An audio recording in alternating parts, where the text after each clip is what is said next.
ही वेदना कधीपासून सुरू झाली आहे? ही 3 वर्षापासून. आणि अच्छा. आता आता तर खूपच त्रास होतोय मॅडम. पायाला पण जात आहे का?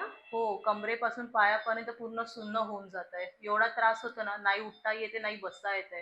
अच्छा, मुंग्या येतात का पायाला? हो, खूप जास्त. ठीक आहे, काळजी करू नका. तुमची आपण जे MRI मध्ये जसं बघितलं तशी ते मला तुमचे मणके दिसतात तिकडे. L4-5 मधले जे तुम्हाला गादी बाहेर सरकली आहे ना, हां. तिकडे मी आता जाणार आणि सुई टाकून इंजेक्शन करणार. मग तुम्हाला बरं वाटेल. मॅडम मग जास्त दुखत नाही ना त्याने? नाही नाही, हे बघा एक छोटी सुई आहे. मी हां. त्याच्याने तुम्हाला लोकल म्हणजे की सुन्नीची दवाई देणार आहे आणि ते झाल्यावर तुमचं हेवढा भाग मध्ये काही जास्त तुम्हाला कळणार नाही. ते संपल्यावर तुम्हाला मी आतलं इंजेक्शन देते. ठीक आहे, घाबरू नका. मॅडम सावकाश करा, मला खूप भीती वाटते. हो हो हो, टेन्शन घेऊ नका. बस 2 मिनिटात होईल. ठीक आहे. हां मॅडम. ओके.